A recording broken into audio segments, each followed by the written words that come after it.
Welcome home all. Welcome back on a Monday, and welcome back for many of you who have been gone a couple weeks, or at least from this particular show. Had a trip away, business, mostly business, actually all business, so there wasn't much pleasure or fun going on. Quarantine lockdown everywhere, right? And in some places even worse than in California, definitely worse. So been gone for a bit. We did 2 episodes of 10 Minutes of Truth right prior to my leaving. And I've been looking forward to get back. I really do love this format.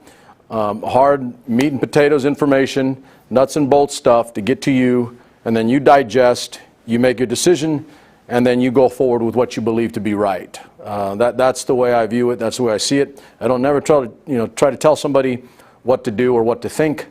Present them with facts, data, your belief, and then see if it coincides or gels with theirs. And if not, then so be it. And when we're done at the end of the day, we're all American and still got nothing but love for you.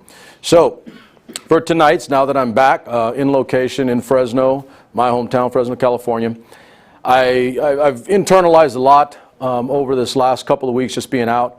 For the record, and proud to say, I went for nearly a week and a half with watching no cable news, no shows, no programs, nothing having to do with political and the back and forth and the bickering and the fighting that are going to be it for the next 50-plus days, 50-something days, till this election is done. And then you know what? It's probably going to take even longer than that to go away. I don't think it's going away. I think it's going to continue, no matter what. Whoever wins, it's going to continue.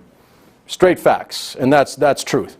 So, having said all that, I've internalized a lot, separate outside of the political, socio-political world.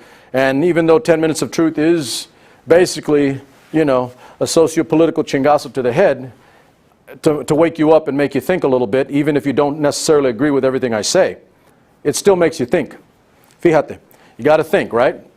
So today, I've brought something to the table that I've been thinking about for quite some time, and internally for a number of years, if not many years, and that's kind of crystallized to the point to where we are now in the country. Okay, and I'm just tired of hearing it, and so I decided to address it in a fashion, my own way, 10 Minutes of Truth way. So what we're talking about is the economy and what people believe to be, a good or bad economy, depending on which side you're on. I don't think anybody at this juncture, at this point, would believe that the economy is humming along. Okay, you have a variety of reasons. Now what you're going to do is jump on your tribe and say, well, this person's wrong, that person's wrong. Democrats did it, Republicans did it, the president did it, this person did it. Okay, I get it. All right, but wash that away for a second. Just wash it away for a second. Let's see if you can be American first and not your damn party first.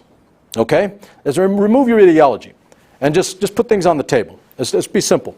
So we generically know that we are the biggest economy on the planet, the most powerful country on the planet, if not economically, then definitely militarily, etc. And a lot of that has risen from our position and our place after World War II, our industrial capability, our manufacturing, our tech in particular, data, science, and the ability to advance in technologies that other countries were light years behind us on.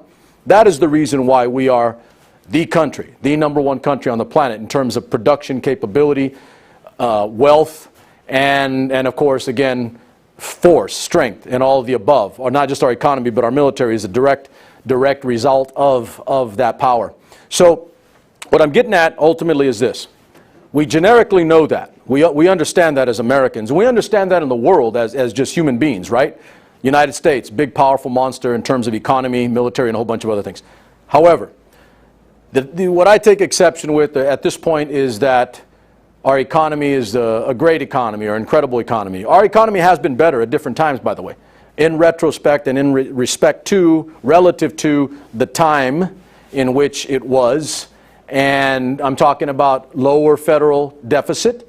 As of right now, we are at $26.75 trillion in deficit. That's not good. And if you think this is a great economy, all you're doing is passing on $26.75 trillion to another generation. Not good. Not good. But I'm going to give you some hard-bone statistics and facts, and I'll say it directly. I don't think our economy really was that great. I've said it multiple times. I believe that it was this big, monstrous bubble and then you had this little virus creep around like a pinprick, and then boof, everything explodes. And now we're dealing with the fallout. Incredible unemployment, incredible loss of jobs, incredible loss of the backbone of the American economy, which was supposed to be and should be small business. I think we see that now. Large businesses, corporations, banks, etc. are massive and only increasing in operation and wealth distribution. This isn't trickling back down to the average American. This isn't trickling back down to Main Street guy on the corner with the mom and pop shop business. That guy's probably out of business. Maybe he survived, but more of them than not are going out of business. We're losing small business. Big business is gaining. The wealth redistribution is well underway and moving unilaterally up in cost and in wealth and in terms of how much money. Smaller amounts, including one individual or two individuals, three individuals hold in this entire country. So let's get down to facts. I've laid the case for you. Here it is. Let's begin our case. First image, please. Here you go. United States, billionaire wealth absolutely surges during this pandemic, going back to March, April, February, March. Change in the wealth of U.S. billionaires since the beginning of the pandemic is now at top 5 U.S. billionaires. Let's get real simple. You guys know the names. You should anyway. The top 5 U.S. billionaires. Jeff Bezos was at $113 billion. He is now at $156.8 billion, an increase of 38.7%. 7%. All during the pandemic, when the economy is depleting and average Americans are suffering and either going out of business and small business or don't have enough money to pay their damn rent or buy food. And that's all true, by the way. Hunger is skyrocketing. Bill Gates, $98 billion. He's up to $109.5 billion, an 11.7% increase.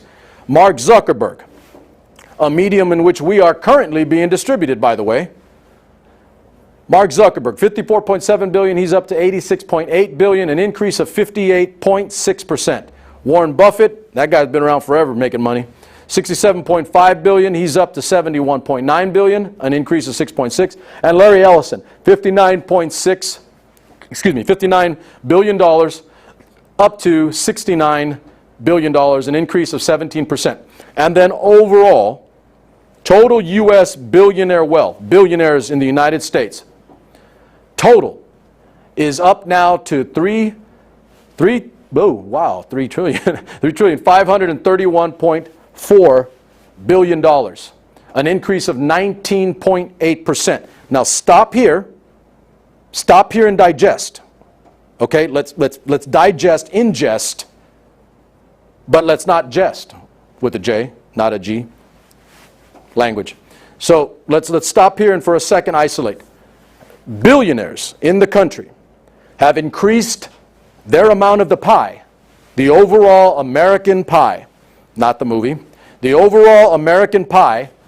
It is a finite amount, ladies and gentlemen. It's not something you just create out of thin air and continue to create. If that were the case, we'd all be rich.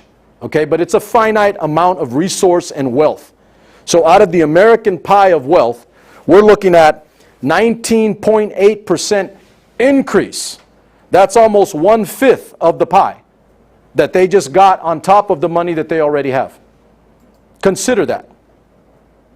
Then I'll have you consider this. Image. You know what that is. Show me the money. Show me the money. Where is the money going? The money's going to the wealthiest people in the country. The money is not going back to us poor folk. And I'm not rich. Just put it on record. I'm not rich. It ain't coming back to me. Show me the money. Cuba Gooding Jr., Jerry Maguire.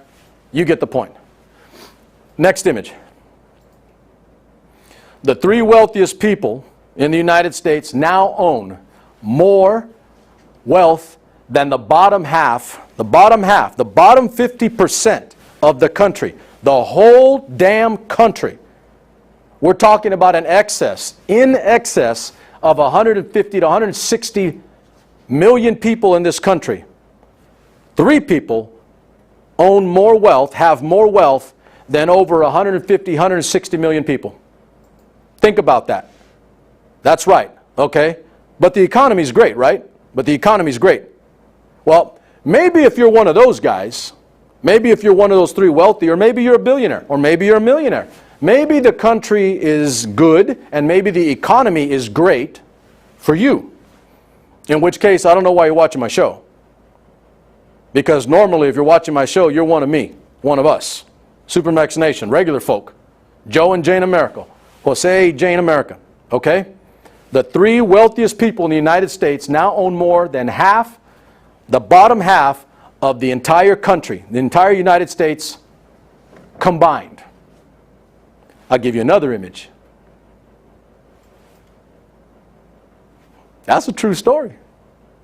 And that's Miguel Corleone, the Godfather. That's a true story when people look at you in disbelief and can't believe that 3 people own more of the wealth and resource in this country than the entire bottom 50% of this population, the United States population. That's a true story. No lies here. You want to be a denier? Go over there with the climate deniers. Go over there with the hoax deniers, all this other stuff. This is not deniable. These are facts and data sets. Next image. The pandemic profit margins in America's top 25 corporations. I've shown you individuals. These are corporations and banks, ladies and gentlemen. Corporations and banks. Look at the profit margins on these companies, corporations and banks, and how much they're making right now as regular America suffers through some of the worst job loss, hunger, instability, and all kinds of other ugly than we've ever seen, at least since the Great Depression. At least since the Great Depression. At the very top, Visa. That's a 50% profit margin increase. Microsoft, 30% plus. Pfizer, roughly 30%. Intel, Facebook, well over 20, close to 30%. Oracle, I can run them all. AbbVie, Apple, Cisco, Merck, Johnson & Johnson, Google, Verizon, Comcast, the entire list. The entire list. All of these people right now, all of these companies and corporations and the people that run them, the wealthiest people in America, their profit margins are skyrocketing. And again, it's a finite pie, ladies and gentlemen. That has to come at some expense to someone else. You understand what I'm getting at? But it's a great economy, right? Wait a minute. Well, maybe you're maybe you're Visa. Maybe you're a shareholder. Maybe you're Microsoft. Maybe you're Bill Gates. I don't know. Maybe you're Pfizer. Maybe you're the chief financial officer for Pfizer or Intel or Facebook or Oracle. Maybe that's who you are. In which case, you're probably not watching my show because you're doing well. All right? You're doing well. You're part of a very, very small minority. See what I did to you there? I know a little bit about being a minority in a lot of ways. I'm a veteran. There's a very small percentage of us in the country. See how that works? Gotta love that, right? I'm a vet. Veterans are a very small minority in this country. But unless you're one of these, this small minority of wealth hoarders and growers, you're probably not watching the show anyway. So it really doesn't matter. But I'm doing this to pound into your head and for you to start realizing this economy was not great. And now it's even worse. But the economy is great for a handful, a very small microcosmic percentage of the United States population. They're getting rich at the expense of all others. So when someone tells you this economy is so great, you better think twice, and you better think with a grain of salt. And you better be thinking not with your political ideologies and your political preferences, but with some cold, hard, damn stark reality. This country is hurting and crying because of this massive income and wealth redistribution. And it's not moving up for us. It's moving up for them. Next image. I had to pull this one because this is what I thought of when I think of people I'm telling them something, I'm giving a fact, a data set, and I'm telling them this reality. And they just kind of look at me with a blank stare and said, you don't need to see as I've indicated. These are not the droids you're looking for, right, Obi-Wan? These are not the droids you're looking for. Somebody's pulling a Jedi mind trick on you on a mass scale. The economy is great. And you go along your merry way. Yes, the economy is great. My cousin lost his job. I'm going to have trouble paying the rent this month. I don't have health insurance, so I hope I don't get hurt or sick too bad. Jedi mind trick. But the economy is great. These are not the droids you're looking for. You don't need to see his identification. You're being played. Okay? You're being played. Jedi mind trick all over you. Face facts, face data, face reality. Summation as a whole, as we wrap up this 10 minutes of truth for you. This ain't working anymore. You heard what I said. This ain't working. If this is where it's going, this is not my America. This is not my America. I'm not for handouts and giving things for free without some work. I'm the last damn guy to do that. And if any of you knew anything about my background, my life, and you know I never did. But when the system's tilted in one way, then it makes it really, really difficult to pick yourself up by your damn bootstraps and make something happen as an American. It's almost impossible. And in many cases, it is impossible. Which leads me, summation, to my last image for you. It is clear to me, ladies and gentlemen of the Americas, the Republic no longer functions. Consider that. It is clear to me, crystal clear, that this Republic no longer functions as it was originally intended to. At least, on the financial and social mobility side. I submit for your approval my 10 minutes of truth. Thank you. Good. That was good data. And there'll be still people that's like, nothing to see here.